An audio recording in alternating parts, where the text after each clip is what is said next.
Hello.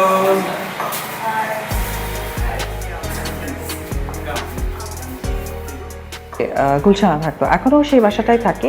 ওটা 5 তলায়, গুলশানের বাসায়, ওটা 5 তলায়। যে এর মাঝখানে আমি দিদিকে সব কথা অ্যাকচুয়ালি ক্লিয়ার করে বলি, তখন দিদিও আসেন, দিদি আসেন, দাদা আসেন, তারপরে ওদের বাড়ি থেকে দুজন, বাড়ি মানে কি ওর চাচাতো ভাই একজন আর আমাদেরই মিডল ম্যান একজন ছিলেন ভাইয়া, উনি, এই 4 জনের উপস্থিতিতে আসলে বিয়েটা করা হয়। দ্বিতীয় স্বামীর সাথে অপু বিশ্বাসের একটি ভিডিও সোশ্যাল মিডিয়ায় ছড়িয়ে পড়েছে। ভিডিওতে দেখা যাচ্ছে নিজের দ্বিতীয় স্বামীর বাড়িতে এসেছে অপু বিশ্বাস।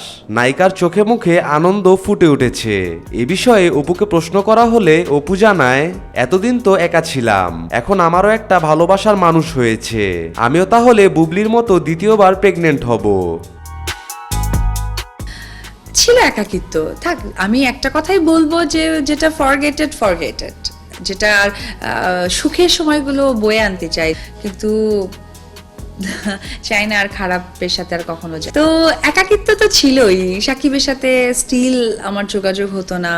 আসলে আমার বাচ্চা, অনেক জানা, অনেক অজানা কথা যেটা চাইলেও অপুকে প্রশ্ন করা হয়, আপনাকে নিয়ে অনেকেই আজে বাজে কথা বলছে, কেউ কেউ তো বলছে আপনি নাকি রাত কাটাতে সেখানে গিয়েছিলেন, আবার সে নাকি আপনার দ্বিতীয় স্বামী না, নিজের সম্মান বাঁচাতেই আপনি নাকি তাকে আপনার দ্বিতীয় স্বামী বলছেন। উত্তরে অপু জানায়, তো যেহেতু আপনাদের একটা পোর্টালে যেভাবেই আসুক, একটা উড়ো খবর আসুক, গুজব আসুক, যেটাই আপনারা ধারণা করেন বা যেটা নাই করে থাকেন, বাট আমি যেটি বলবো, আমি নিজেও খুব সকালে উঠে ফেসবুক যেহেতু দেখা হয়, আমরা নিউজ পেপার দেখি, ওইখানে আমি নিজেও আমার এই ঘটনাটা আমি আমার পত্রিকার মধ্যে দিয়ে দেখলাম, যেটা আমার আগে জানার কথা ছিল। আমি কিন্তু পত্রিকার মধ্যে দিয়ে জেনে আমার কিছু কাছে সাংবাদিকদের বললাম, কী ব্যাপার, এটা কেন লেখা হলো বা কী আসল বিষয়। এ বিষয়ে অপু বিশ্বাস আরো কিছু কথা বলেছেন, চলুন আমরা শুনে আসি। আই নো যে হি ইজ মাই হাজব্যান্ড, আর ডেফিনেটলি একজন হাজব্যান্ড ওয়াইফ, আমি হয়তো বা কোথাও গেছি, ওইখানে আরো 8-10 জন হাজব্যান্ড ওয়াইফ ঘুরছে, তাদের মধ্যে যে একসাথে হাত দিয়ে ঘোরা, গায়ে জড়িয়ে। এ বিষয়ে অপু বিশ্বাস আরো কিছু কথা বলেছেন, চলুন আমরা শুনে আসি। ধরে ঘোরা, এক জায়গায় বসে আছে, খাবার ভাগ করে খাওয়া, দুজনের মধ্যে যে একটা, ওইটা না মাঝে মাঝে অনেক ফিল হতো। আমি তো, মা তো বলছে, মার কাছে তো আমি ঠিকঠাক হয়ে গেছে, কারণ সে সময় জেনে গেছে আমরা হাজব্যান্ড ওয়াইফ, যার জন্য তার বাসায় আমি থাকতে পারতাম। তো ওই জায়গা থেকে আমি না শুটিং স্পটে গিয়েছি, তো আমাদের এত বেশি শুটিংয়ে কাটাতে হয়েছে, তো সেই জায়গা থেকে আমরা তো 12 মাসে 14টা সিনেমা করা হতো, তো এত বেশি বিজি থাকতে হতো। তো অনেক সময় বাইরে গিয়ে তখন ফিল হতো যে ঘুরছে, আমরাও তো ঘুরতে পারি, সেই অধিকার তো আছে, কিন্তু ওটা হয়ে উঠতো না, ওটা অনেক বেশি মিস করতাম। হয়ে উঠতো না কেন? কারণ কেউ জানতো না আমরা হাজব্যান্ড ওয়াইফ। আর আমি বরাবরই হয় না যে অনেক কমফোর্টেবলি মেয়েরা ঘুরতে পছন্দ করে অ্যাজ এ বয়ফ্রেন্ডের সাথে, যেটা আমি আমার ফ্যামিলি থেকে কখনোই এই গ্রুমিংটা পেয়ে উঠিনি, যাতে আমার ভিতরে ওই শাইনেসটা, হ্যাঁ খুব ওই শাইনেসটা কাজ করতো, শাইনেসটা যে না না না না আমি কেন হাত দিয়ে ঘুরবো, but still he is my husband. So এই জায়গা থেকে আমার যে কনফিডেন্সটা থাকা দরকার, ওটা 100% কনফিডেন্স, বাট তারপর না একটা শাই ফিল হতো যে সে জানে না, সে জানে না, সে জানে না, সে জানে না, তো আমি আমাকে আদার্স মেয়েদের মতোই তো মনে করবে যে বয়ফ্রেন্ড নিয়ে ইচ্ছা মতো ঘুরতেছে, ওপেনলি করছে। তো জানেন না কেন, জানলো না কেন? এ বিষয়ে অপু বিশ্বাস আরো কিছু কথা বলেছেন, চলুন আমরা শুনে আসি। এই ডিসিশনটা কিভাবে নেওয়া? এই ডিসিশনটা অ্যাকচুয়ালি তার ছিল অনেক বেশি, আমি মাঝে মাঝে একটু হাঁপিয়ে যেতাম, না আমি আজকেই বলে দিব লাইক এরকম, কিন্তু তার ছিল যে আচ্ছা এত প্রযোজক লগ্নি করছে আমাদের উপরে, তো সিনেমার যদি ইফেক্ট পড়ে যায়, হাজব্যান্ড ওয়াইফ ইফেক্টেড হয়, তখন তো এতগুলো প্রযোজক হবে, লসের মধ্যে পড়ে যাবে, সেটা কেন আমরা করবো, ওটা কম্প্রোমাইজ করতে হয়েছে। তো তারপরে আসলে তো গেল, আপনাদের কয়েক বছর এভাবে লুকিয়ে চুরিয়ে আপনি ছিলেন? 9 বছর। 9 years until and unless you showed up with your baby, না? So বাট ওই সেদিনের আগেও কিন্তু অনেক ঘটনা আছে, আই নো, অনেক লাইক ভালো ঘটনা, সুন্দর মুহূর্ত, এবং কিছু নেগেটিভিটিও ছিল, যে কারণে আপনার সেই ডিসিশনটা নেওয়া। সেই ডিসিশনের দিনটাতে পরে আসি, আগে আসি যে আসলে কিভাবে আসলে আপনি যখন হাঁপিয়ে উঠতেন তখন থেকে কি জিনিসগুলো শুরু হলো? যে আমি সব সময় স্যাক্রিফাইস করতে পছন্দ করি, কারণ স্যাক্রিফাইসের মধ্যে একটা মজা আছে। এটা যে একটা আনন্দ, এটা পাওয়ার আনন্দটা না আমার কাছে ছোট্ট মনে হয়।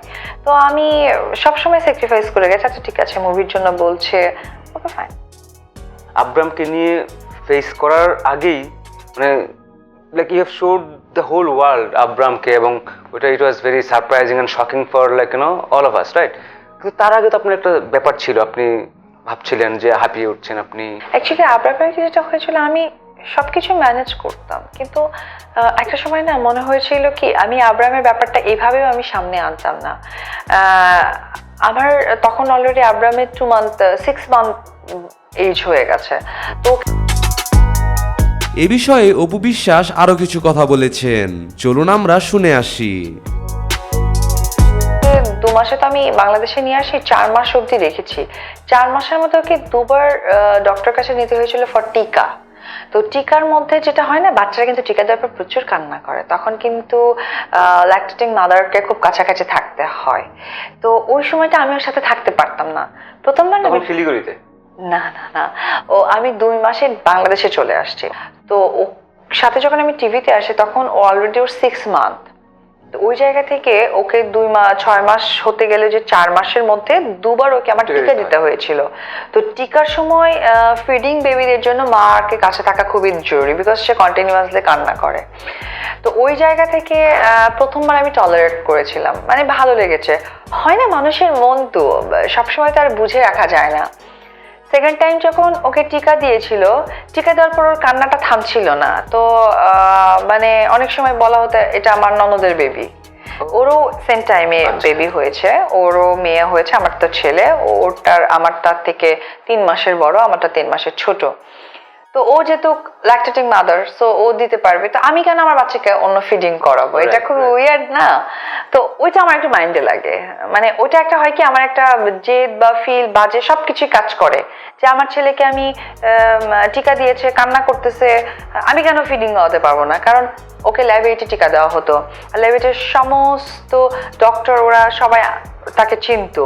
সেই জায়গা থেকে আমি বেরোতে পারবো না, কিছু করতে পারবো না। ওটা একটা আমার নিজের মধ্যে থেকে বড় কথা আমার ছেলের ফিল হয়েছে, খুব ফিল হয়েছে, লাইক কি বলে এটাকে, মানে ছোট করে না, ওই রকম ফিল হয়েছে যে ওকে মনে হচ্ছে করছে, ইনসাল্ট করছে। 8-10টা বাচ্চা তার মার কোলে আছে, টিকার পর ফিডিং করছে, ঠান্ডা হয়ে যাচ্ছে। এ বিষয়ে অপু বিশ্বাস আরো কিছু কথা বলেছেন, চলুন আমরা শুনে আসি। আমার ছেলে ফার্স্ট টাইম ঠিক ছিল, সেকেন্ড টাইম কান্নাটা আমি নিতে পারিনি। আমার না খুব মানে বাজে ব্যাড ফিল হয়েছে, বা বলতে পারেন আমার একটা উগ্র ফিল হয়েছে। তখন আমি তার সাথে এই ব্যাপারটা আলাপ করি, সেটা আমার মনে হয় যে এখন বলে দেওয়া উচিত। কারণ অনেক হয়েছে, 9 বছর বিয়ে চিন্তা করছি, তারপরে 1 বছরের মতো প্রায় 9 মান্থের মতো বেবি কনসেপ্ট করাটা মেনে নিয়েছি। বেবিকে 2 মান্থে আনলাম, ঠিক আছে। 4 মাসের মধ্যে একবার টিকা দিল, কান্না করলো, ওটাকে হ্যান্ডেল করছি। আজকে আমি নিতে পারছি না, এটা বলতে হবে। তো ওই জায়গা থেকে বলতে আচ্ছা ঠিক আছে, এখন না, পরে আচ্ছা দেখছি, আরে হবে তো, গুডলি আগে কাজ করো, আবার প্রেজেন্টেশনে। আমার কাজ মাজ দরকার নাই, আমার ছেলেকে ছোট করা হচ্ছে, আমাকে এতদিন ছোট করাটা আমি টলারেট করছি, বাট আমার বাচ্চাকে আমি টলারেট করতে পারি না, কারণ ও পৃথিবীর কিচ্ছু বোঝে না। আজকে ওকে আমি যদি মানুষের থেকে আলাদা করে রাখা, ওকে কোনো কিছু হাইড করে রাখা, ওটা আমার স্বার্থ সিদ্ধি করছে, বাট ওর লাইফ থেকে যে টাইমিং গুলো যাচ্ছে এটা তো আমি দিতে পারবো না। তো একজন রেসপন্সিবল মা হিসেবে, প্যারেন্টস হিসেবে এটা আমি করতে পারবো না।